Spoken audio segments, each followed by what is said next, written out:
Welcome to my channel, Acheno Gola the Lawyer, and today we are going to be talking about corruption issues. We know that in our country we are being faced with a cancer of corruption, and of course, is the law the only remedy? Joining this discussion will be Mr. Muthomi Thiankolu. He's a well-known scholar and a practitioner in the area of public procurement, and you're going to be giving some of the solutions we think that should be implemented. If you enjoy the channel, like, share, and subscribe, and give your comments below.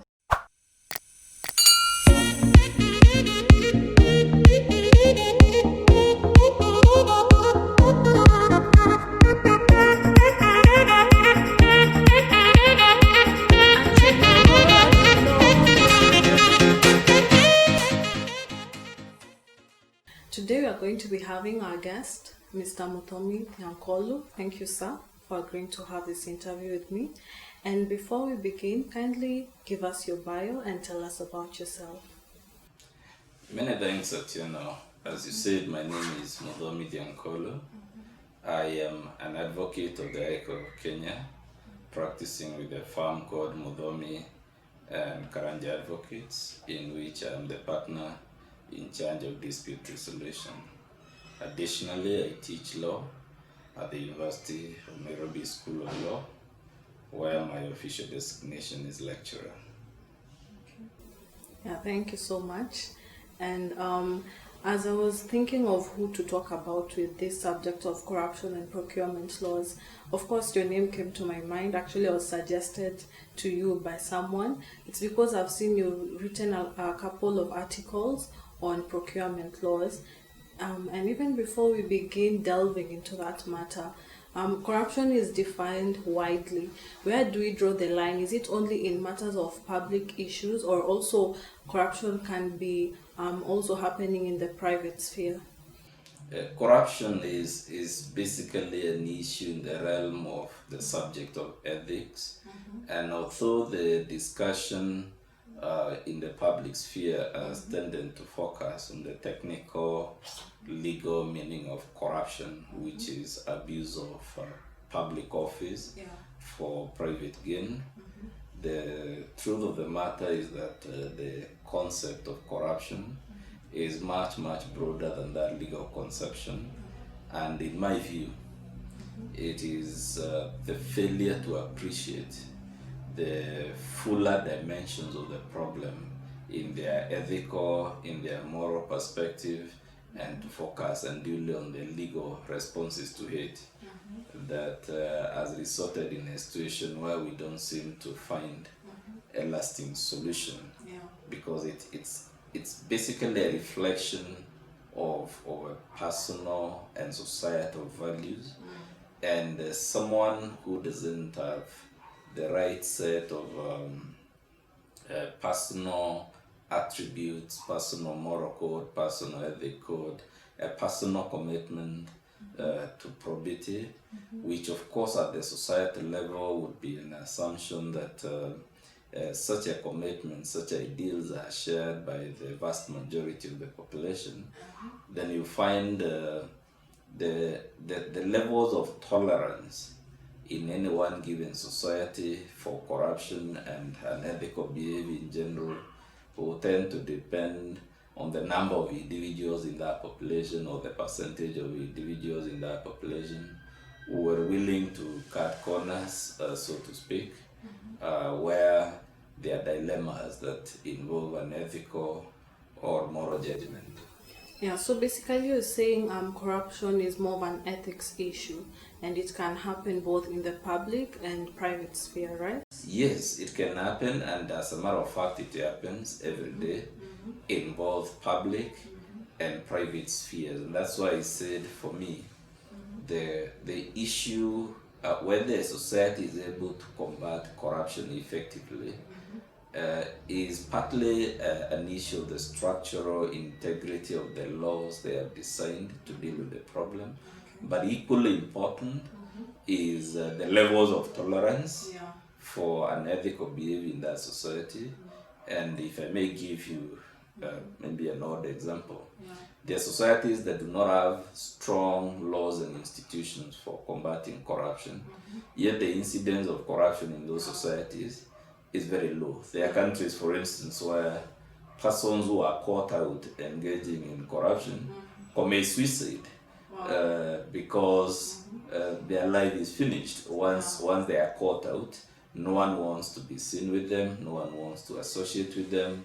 The degree of moral censure and stigma attached to their behavior is so high that they have no choice really other than either to emigrate from that country or just commit suicide. And the fear in such societies is not even what the law says or doesn't say about corruption. It's the stigma. It is the social approbation or disapprobation for unethical behavior that counts. Yeah, true.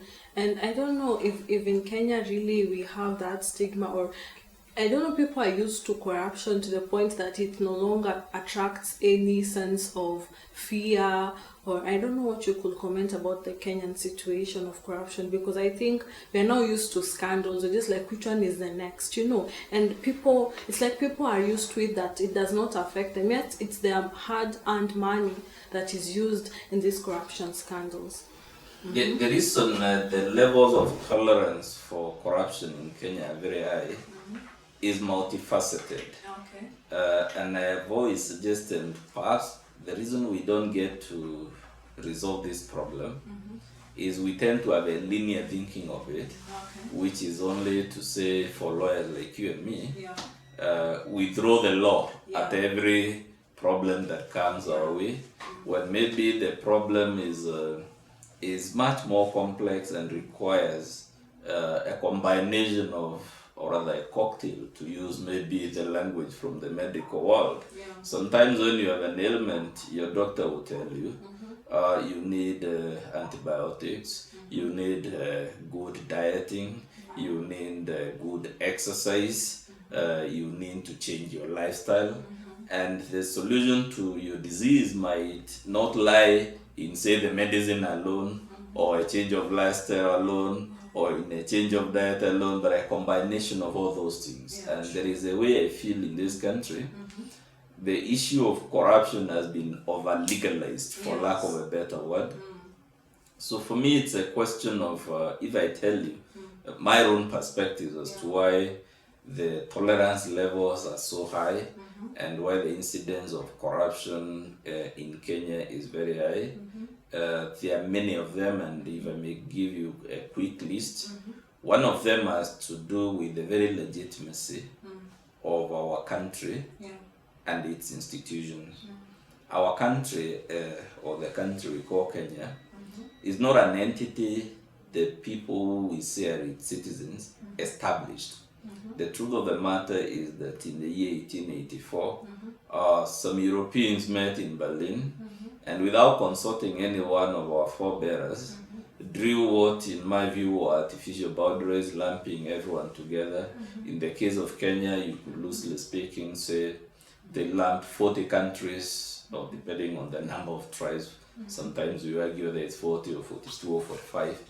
But you see, the typical African, post-colonial African state is an amalgam of several states that have not organically merged into a single entity through natural evolution of those societies. And the reason that leads to illegitimacy is, one, the entity called Kenya is a foreign construct. Number two, it has been forced on us without any consultation. And what would flow from those two factors is that nobody feels any attachment or loyalty to the entity or polity that we call Kenya. Now, tied to that, the second reason is that if you look at the colonial enterprise, as I usually call it, which is what birthed the entity we call Kenya today, it was an enterprise of exploitation, an enterprise of emasculation, an enterprise of desecrating the socio, political, and economic institutions of the various peoples. And to cut it short, whichever way you want to look at the origins of our country, they were illegitimate origins. And to the extent that they were illegitimate origins, there is a sense in which that legacy of exploitation, of abuse, of emasculation has carried over into our contemporary post-colonial institutions. And what I'm trying to tell you is that Kenya itself, the country we call Kenya, is the offspring of perhaps one of the most corrupt enterprises in the history of human civilizations, called colonialism. I would be amazed if such an illegitimate, such a morally bankrupt enterprise as colonization and all its features would then give birth to now a system that believes in probity, in fairness, in the rule of law, and all these other fancy things we talk about in our technical, legal training or in whatever other professional trainings. So there is a way, in short, this point I'm making. I usually call it in my public speakings and research, I call it the colonial legacy of our institutions. And because the colonial enterprise was not one that the ordinary people sympathized and supported, then it doesn't surprise me that going back even to those days, stealing from the institutions of the state was seen actually as an act of honor. So why is Kenya more tolerant to corruption than, let's say, Western countries? Because I think it's not only a Kenyan problem, it's an African problem. We see a lot of looting in African countries. Why is it so, sir? So I was trying to tell you there are many explanations for the apparent embedment of corruption in post-colonial African systems. And the starting point is to go back to the colonial enterprise itself, which began with the 1884 Berlin Conference.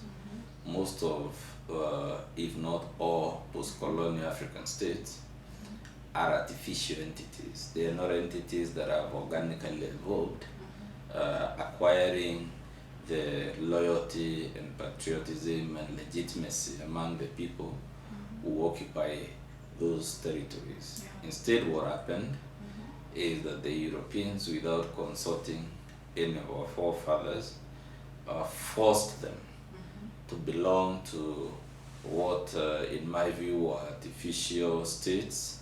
Of course, in those days, colonial states, today post-colonial states. And to the extent that the post-colonial African state, of which Kenya is one, is a foreign imposition, it does not enjoy the legitimacy and the loyalty among the people that would discourage people from plundering from it. On the contrary, it would seem, even back in the day, if you saw the problems the missionaries and those who are building the Uganda railway were going through, a vandalization of their stores and whatnot, there is always something heroic about stealing from an illegitimate system. And I want to suggest that because of the colonial legacy of most of our institutions, if you walk to any Kenyan public institution today, if you have a keen eye, you find most of the operating manuals, the operating ethos, the culture of the institution is not people-centric. It is not citizen-centric. It is a system that resonates with the original founding philosophy of the colonial enterprise, which is to steal, to oppress, to exploit, and whatnot. So that's the first hypothesis, in my view, that explains the very high tolerance for corruption in public life, not just in Kenya, but in post-colonial Africa in general. Yeah. And it would be wrong to suggest that there is something wrong in the DNA of the African Homo sapiens that results in these avarice or greed for stealing from the public purse and whatnot. On the contrary, if you are a more serious thinker, then you have to look at it from an institutional historical perspective, how our institutions, including the republic itself, has evolved. And basically it is that Kenya is the fruit of a bad tree. That bad tree goes back to the Berlin Conference of 1884, going back to the Kenya colony and whatnot. And there is a sense in which, unless we were to somehow purge, I don't know how it would be done, because when systems have been passed from generation to generation, it's a very strong legacy that is not easily capable of being cleansed like that. So that's the first explanation, in my view, for the very high levels of tolerance for corruption and unethical behavior in our public life and institutions.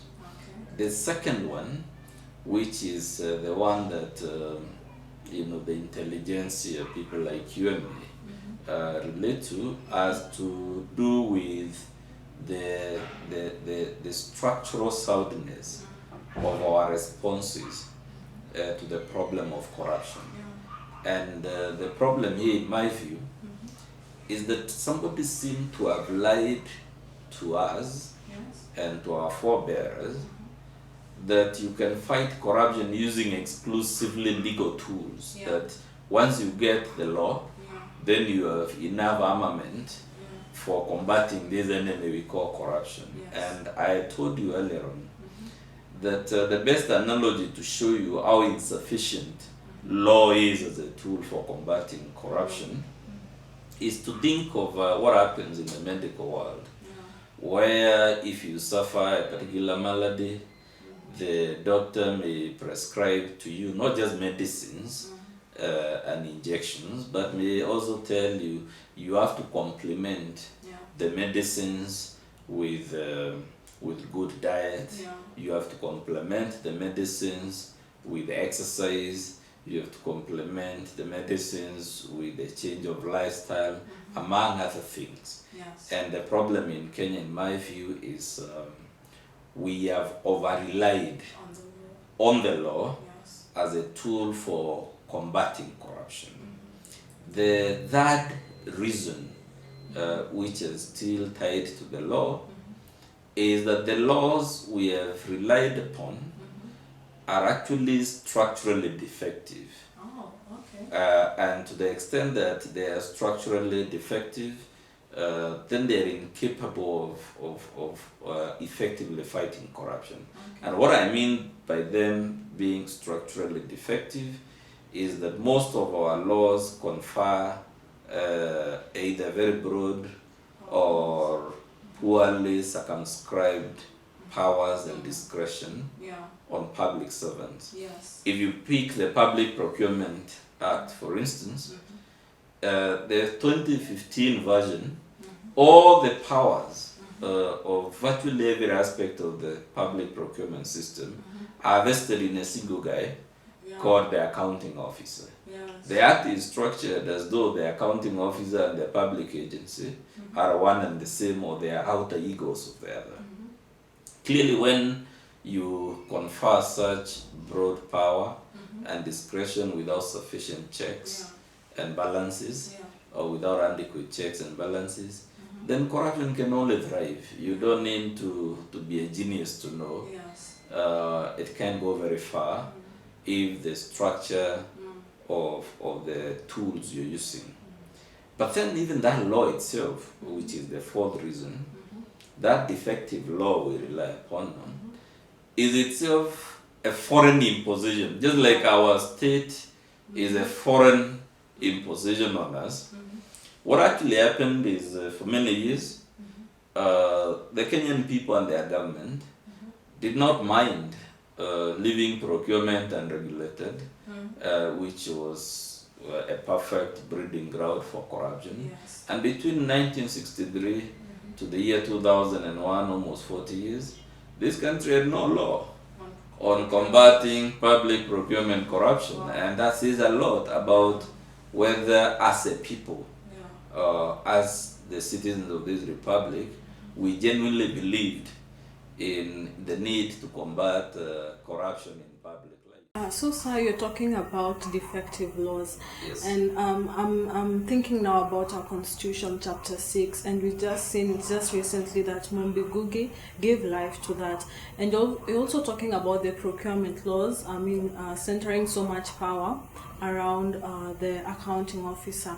Maybe you could just start first with the Chapter 6 of the Constitution. Is it elaborate enough? And even the act that emanates from it, is it aimed to cure the corruption disease or menace we have in Kenya?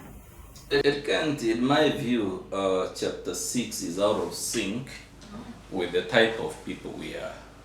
And it is for the same reasons why I told you our republic is illegitimate and its laws are illegitimate.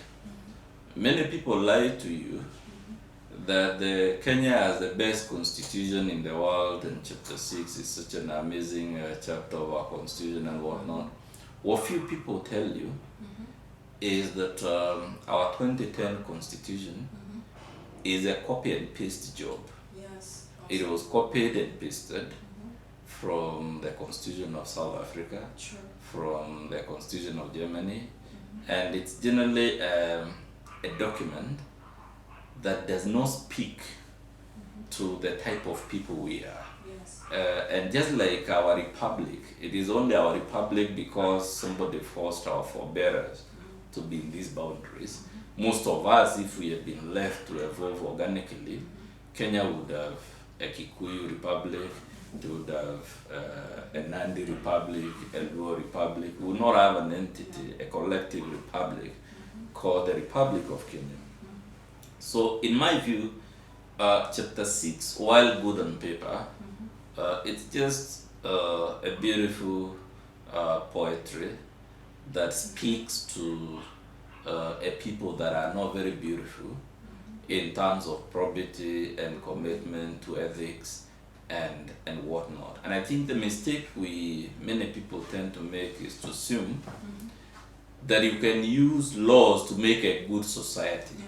It is actually the other way around. You use a good society to make good laws. Yes. If you just superimpose what on paper is a good law, but without sufficient regard to the underlying socio-economic, historical, and political context.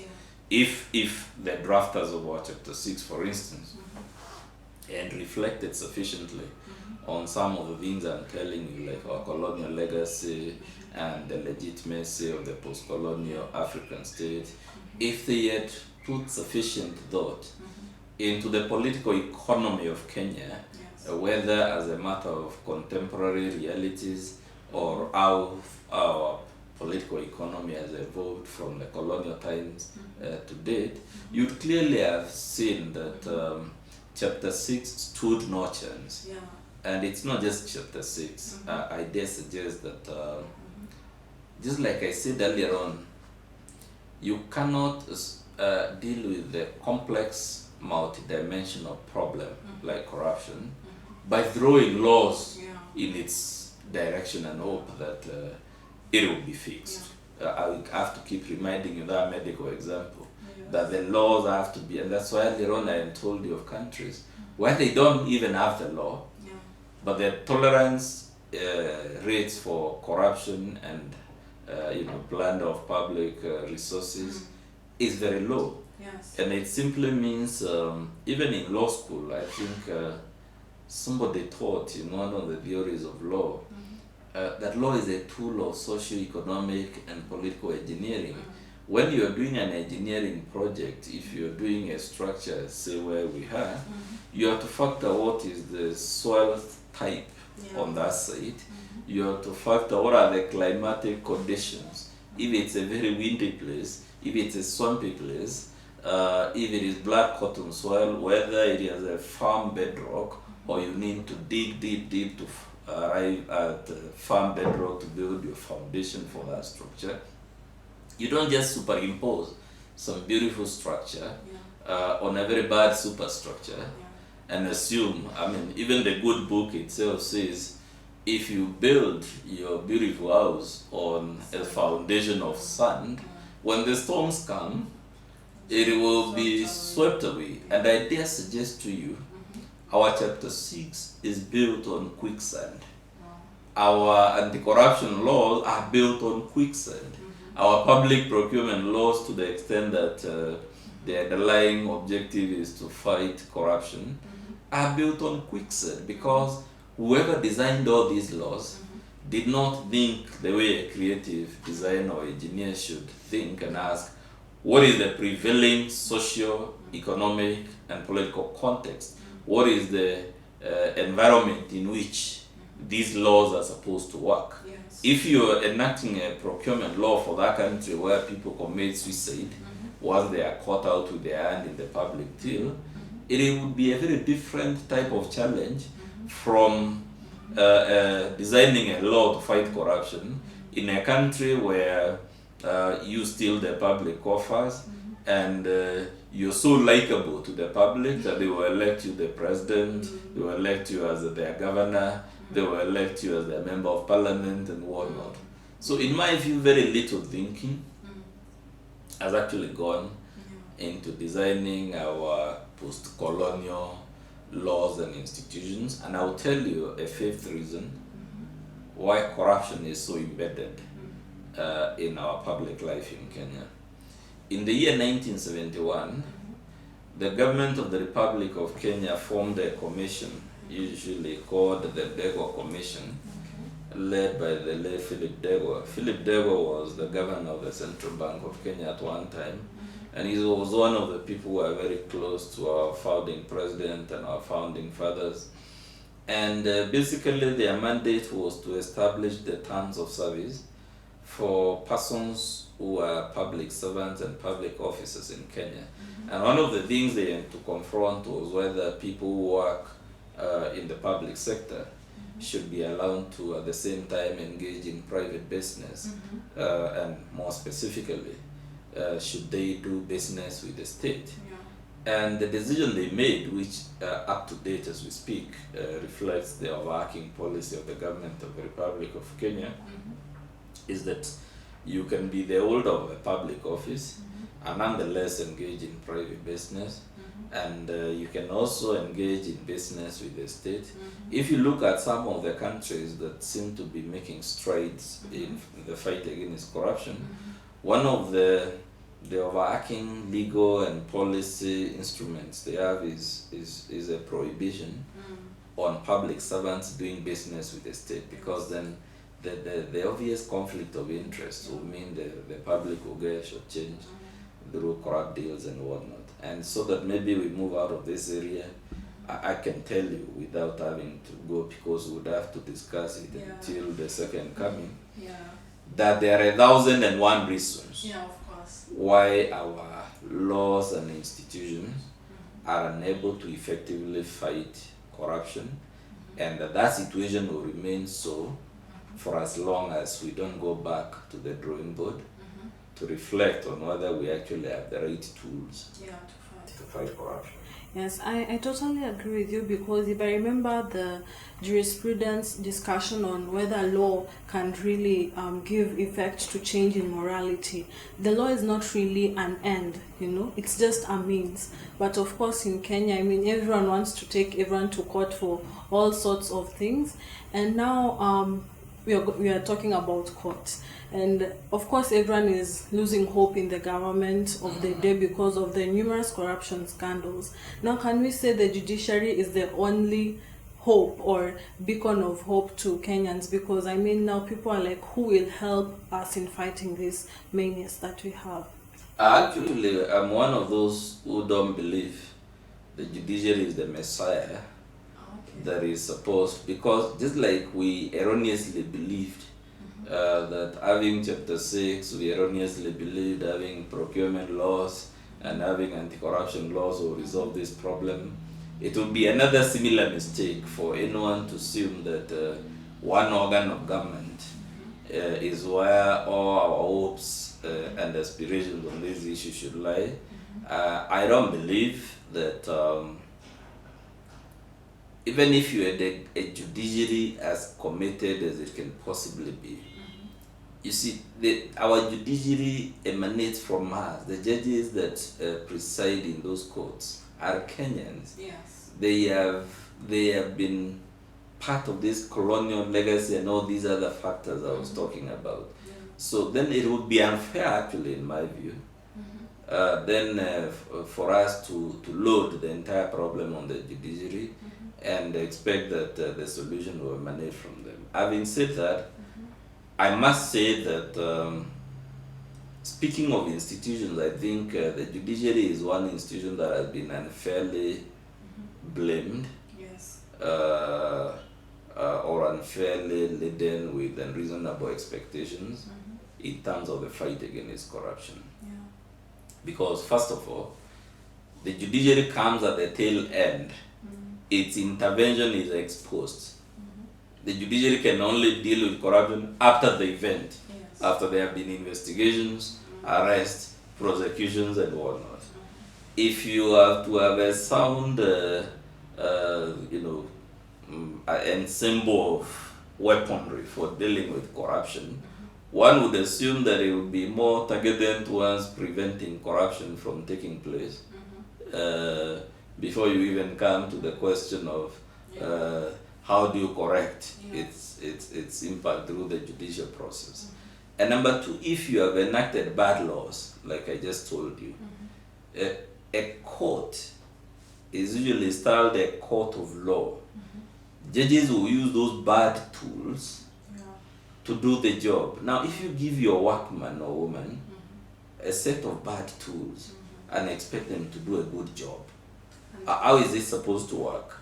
I just don't know how it is supposed to work. Then there is this myth that because we are all desperate to fight corruption, the judiciary should just be condemning people to go and serve time in jail, irrespective of the merits or the demerits of the allegations against them. And sometimes I wonder, do we pause to reflect on the potential consequence of that thinking? Because to me it would create a bigger problem than the one it would be attempting to resolve. If the judiciary were to be sending people to jail or to the gallows or whatever, just to placate an impatient mob, because the mob is desperate to see blood spill on this issue of corruption, then the judicial process would easily be have the intended consequence of becoming a tool. If someone is your business rival and you want to fix them, then the easiest thing is to accuse them of corruption, safe in the knowledge that the judiciary will not even apply its mind, it will straight away send them to jail.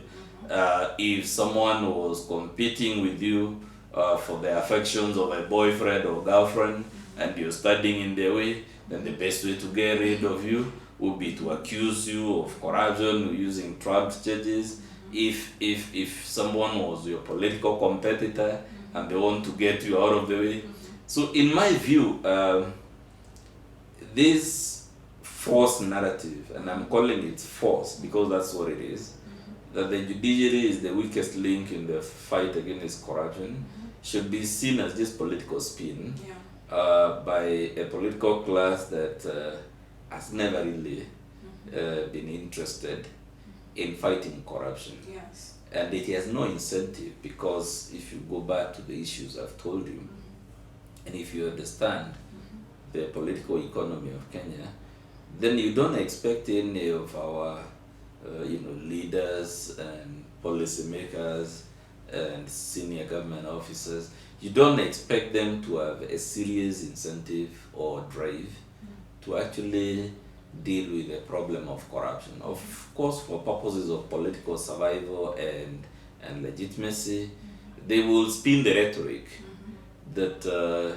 we want zero tolerance for corruption. But I hope the ordinary citizen has the sufficient knowledge and wisdom and understanding to read between the rhetoric and the actual motivations for the decisions and policies that our leaders adopt.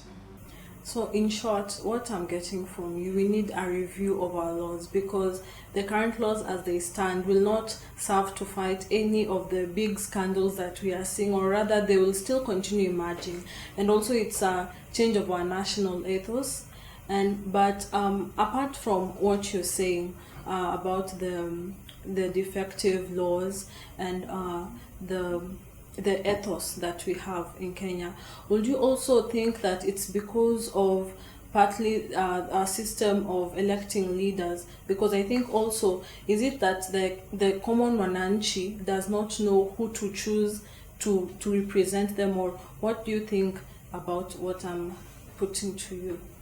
Democracy, at least in theory, works and is premised on the assumption that the electorate are informed, they are politically conscious, and they are vigilant, and they are able to connect their daily struggles with the quality of leadership and government of their country. Yes.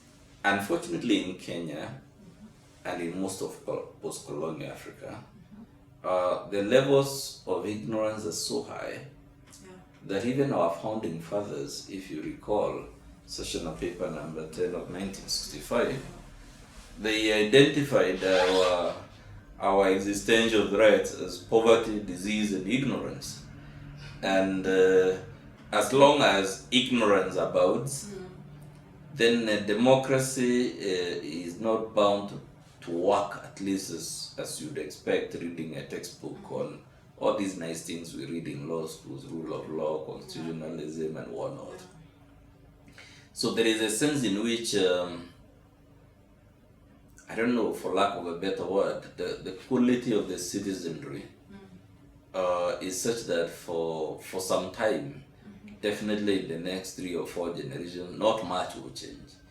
Because remember, the elimination of corruption as between the citizens and their leaders, it has to emanate, the clamor for ending corruption has to emanate from the masses. Yes. And as long as the masses are not clamoring for it, the political class then has no incentive. In any event, the political class is benefiting from the current structures. So to me, the blame lies largely with the citizens, the average citizen. And while it is easy to blame him, then you must also note that he is ignorant. And to the extent that he is ignorant, he is not able to see how it is in his interest to eliminate corruption. He is not able to see that youth in Kenya who is unemployed is not able to see the connection between their unemployment and corruption. That Kenyan whose relative died of a curable disease because there was no medicine in the hospitals is not able to see a connection between the death of their loved one and the incidence of corruption.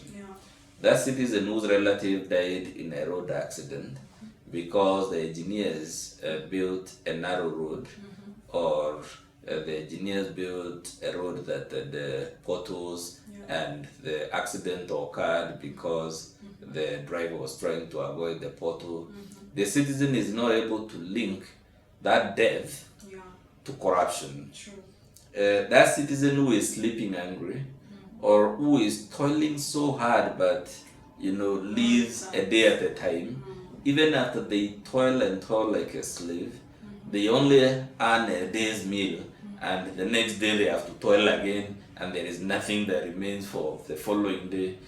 They are not able to connect that state of affairs with the levels of corruption and the quality of government. And that is the problem of ignorance, in my view. As Tom Joseph Boyer saw it when writing sessional paper number 10 of 1965, when he was identifying ignorance as one of the existential threats of the new post-colonial Kenya. Yeah. So the fight against corruption, in my view, has to come from bottom going up, not from top downwards. Yeah, and you've sparked a lot of emotions in me, because in the upcoming 2022 general elections, Yes. of course, youth will be the major voters. Yet they do not see their importance in participating in public issues, and they always, of course, say there are no jobs in Kenya, but they do not see the change that they need. I hope they have watched and they've learned, and of course they'll take a step. But I've also remembered something else as we are talking about the procurement laws. Could you explain to us the major point during the procurement process where, of course, this stealing of public funds occurs? It is always conceptualized right from the outset. Okay.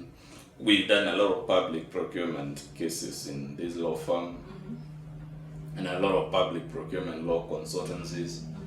And most tenders in this country, the cartels, usually comprising the suppliers and government officers, will have met and crafted a way of rigging that bid before you even see their advert. And I wish we had time for me to tell you some of the crazy things that we have observed.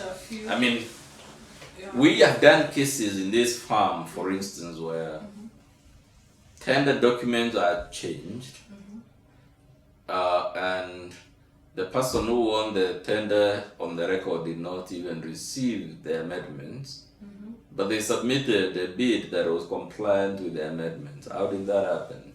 Of course, that's We have done cases, and you know many, where a tender was terminated because the wrong guy won, restarted, terminated again, as many times as it was necessary to ensure that either the pre-selected guy won, or if all else fails, then eventually after time has lapsed because of repeating and bungling the tender, we now invoke direct sourcing or single sourcing, or what we call direct procurement, then saying agency, public interest, when the intention all along was to bungle the procurement process and create a situation that now forces a single source selection. And the reason is because in an event, that guy who is awarded through single sourcing was the preferred guy all along, and whatnot and whatnot. These days, what happens with most big infrastructure projects is that we have joined alliances with foreigners, especially some foreigners from some Asian countries, where we even now devise a way of evading the regulatory framework, and we call it government-to-government procurement, because the foreigners can pay a bigger kickback than the local contractor would do. So we will award the tender to this foreigner because he can pay 30%, and you, Mr. Jeroge, or you, Mr. Odhiambo, we can't give you the tender because you're only willing to give us a kickback of 10% and whatnot. And so in short, all I'm trying to tell you is that there is endemic abuse and manipulation through and through in our public procurement systems, and to me, that is symptomatic of all these broader issues I told you. Rarely do we get to see procurement from those perspectives. Rarely do we get to see corruption in public life in Kenya from those perspectives. And I think my message for purposes of this thing is it is highly presumptuous and erroneous to assume that the magic bullet for fighting corruption is good laws. Yes. Good laws must be complemented with other structural changes and structural interventions in your society. Otherwise, law alone, just like a mother's milk cannot take a baby for so long, even law has its own inherent limits as to how much you can achieve with it. Yes. Yes, I've loved one of your closing statements that indeed it's not the law that will cure all the ills, and it's the same theme that has been running in some of the interviews I'm having, that indeed we need a change of our software, you know. And I think, should it start at baby class, or I mean, how should we go about it? Because as much as you're saying, of course it will take time, but we have to start somewhere, you know. There is a way in which leadership resolves most of these problems. Okay. And I'll give you examples. There is a country called Ghana. At one time, they had all these military coups and whatnot, and our type of, or the usual African type of governance challenges, including corruption. But there is a sense in which in the last 10 years you can see there's been a huge transformation. They still haven't arrived. They are struggling with many of the things we're struggling with. But there is a sense in which you can feel there's a country that seems to have at least gotten its leadership on the right path, even though there are many miles to cover. Down south there is a country called Botswana. That a lot of people don't know is governed very well, and there is a way in which you can relate some of their accomplishments to leadership, the quality of leadership. There are countries we love to say we were at par with, you know, Singapore, Malaysia, and whatnot. And what nobody tells you is the role of a visionary leadership in each of those countries. I mean, Lee Kuan Yew, for instance, is perhaps to be credited with the strides that you know, Singapore made, Muadir in Malaysia and whatnot. The problem with some of those leaderships is that they were in the realm of what some people want to disguise as benevolent dictatorships and whatnot. And therefore there are limits also as to the extent to which we can copy what they did, line, bit, hook and sinker. But the point I'm trying to make is if you had a visionary leadership, especially in the ultimate office in the land, which in this case would be the presidency, then it would make a huge difference. But I must tell you this on this issue of leadership, because again, I'm about to say something that may sound very controversial or even racist. I have always thought that life in the tropics, where the African evolved, because of predictable weather patterns, abundance of flora and fauna,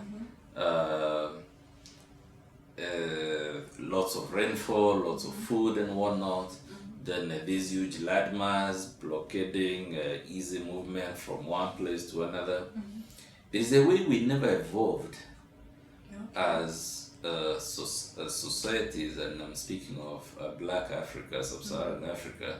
There is a way the environment in which we live within the tropics never encouraged long-term thinking. And how this links with leadership, which is the point that drove me to say this. I always ask my people and my audiences, when you travel to other parts of the world, you find museums in which you find artifacts that are 1,000 years old. Did you find Africans putting up a museum? Forget the ones we are putting, the ones the Muzungus have left as part of the colonial state, to commemorate anything that we say there was this African who lived 5 centuries ago, and we have erected this statue so that it will serve as a permanent reminder of the accomplishments and the values and the ideals this guy espoused. Have you ever found a monument, a statue, or whatever, put up by Africans? Did we even put up permanent houses? I mean, if you check other civilizations, people put up brick, stone, or marble houses and whatnot. There was some element of long-term permanent thinking. And the reason I'm mentioning this is because there is a way our leaderships, right from the highest office in the land, the presidency, is very short-term in its vision and in thinking. And there is a way they never think of legacies that will outlive. And this, I'm mentioning this as a cultural problem because you see it in the population itself. Where are the artifacts Luanda Magere used? Assuming, of course, he lived, is not just a legend. Because you would assume such a thing would be preserved by the community from which he came. Where is the museum we put to in his honor and to whatever values? All of us and these stories of some Cinderella or whatever, or war hero, a guy who was very good in intertribal warfare, or a woman who had these ideals and whatnot, even the more recent ones. Where are the memorabilia we have kept of Wango Makeri? Maybe allow me to and all this. Allow me to interject too on that because it has sparked something I've been reading on African history. African history, when as taught in, let me say, African schools, our history has been written for us by our colonialists. There's an argument because I follow a lot of black movements. Of course, they're saying our artifacts were taken away from us so that we could not have a sense of our history. If you look at the West Africa. Of course, they had some of the most beautiful empires, and of course during colonialism, it fell, and even in I can say Central Africa, there were a lot of empires, and now when the colonialists came, of course, I've heard, but I cannot say I've confirmed that some of our artifacts are stored in Western country museums. So I can say maybe largely is because we do not know even our No, I can tell you I've been to some of those museums in Cambridge, Oxford, London and whatnot. It is true to a certain extent that our history was erased through the colonial enterprise, stealing artifacts and whatnot. But it is also true, the point I told you, that when you look generally and holistically at our culture before colonialism and whatnot, there is a sense in which we were never really communities, and of course there are exceptions, that had this idea of long-term thinking, long-term planning, building institutions that would last for centuries, for millennia. We have to admit that generally speaking, that was not part of our culture. Even the people you mentioned, we read in our history about the exploits of, I think in Kenya, the only community you can say was, a bit sophisticated and structurally well organized, would maybe the Wanga kingdom. Down here in Zimbabwe, you can talk of the Debele, the Shonas. In West Africa, of course, they had the Ashantis, the Sogais, and all those very wonderful kingdoms. But to me, those were the exceptions. The majority of the communities, just the thinking was living for the day. True. No idea about what might happen 50 years from now, what will happen 100 years from now. And there is a way you can see a lot of that thinking and that legacy in how we plan, how we spend. Let me give you an example. Coronavirus is now with us. Kenya received donor money running to hundreds of billions of shillings. Now, as the coronavirus is ending, tell me something long term we have done. Show me a single hospital we have done with a sustainable long term thinking so that when the virus is over, we can now be enjoying the use of our facility and saying, this facility, we put it up because when there was a virus decimating the world and we were lucky to get this financial assistance, We just didn't want the money to go into recurrent expenditure, paying salaries, buying disposables, buying PPRs and whatnot. I mean, it may sound like a frivolous, small point, but it says a lot about, if I gave you, assuming we're not talking of a country, because a country is an amalgam of all of us, if I gave you 100 billion shillings, and all you did with that money is shopping and parties, and you bought shoes and whatnot, but there is nothing you did that can be seen 50 years from today as a mark of this windfall that came to your account of 100 billion. What would that say about you and your capacity for long-term thinking, your ideas about legacy, your ideas about tomorrow and a rainy day? It's a lot. We have now, Corona has taught us that moments can come when you can't rely on foreign supplies of anything. True. Now tell me, which are these interventions you have seen now in our macroeconomic policy to ensure domestic supply, whether there is war, whether there is famine, whether there is another epidemic, so that when we come there, we are not relying, our people are not dying because we need to import the ventilators, and the Americans have put a moratorium on exports because they need them for their own people. Which are these industries we are building now, having learned from the coronavirus that, contrary to how we evolved, the world can actually be shut and people confined either to their village or their district or their country without much movement, importation or trade across. Show me one of them, just one of them, that shows you, now because we've learned that lesson, anyone who has eyes can see that actually the world could come to a point where you could all perish because there is no food, and the reason there is no food is because you can't import it. There is food actually across the border, but there is an epidemic or something else stopping you. Or you need medical supplies, they are manufacturing those drugs, whatever, but because there is a moratorium, because of the prevailing global emergency of the day, you can't. Zero. Maybe I'm being too harsh on our leaders and policy makers, and I'm just using this current situation of the COVID-19 to show you that when I tell you we never evolved as the black race to think long term, to build institutions that outlive us, to build legacies that outlive us. There is a lot of merit on it, only that there is not an academic. I wish it was those forums where we would conduct proper research, write theses and books and whatnot on it. But it's largely true.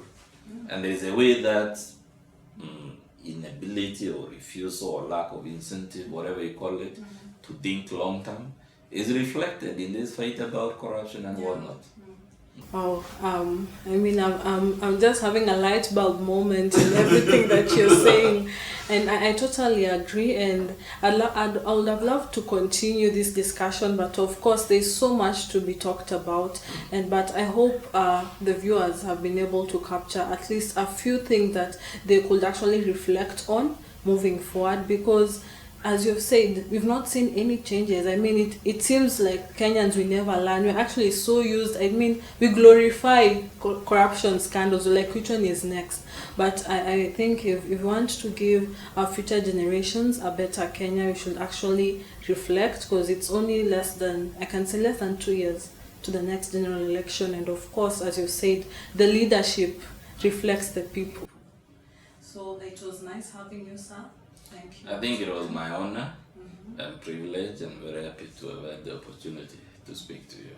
Yes, and of course we can see if we can publish something, because we have to document everything, both on video and in writing. Thank you so much. Asante sana, karibu.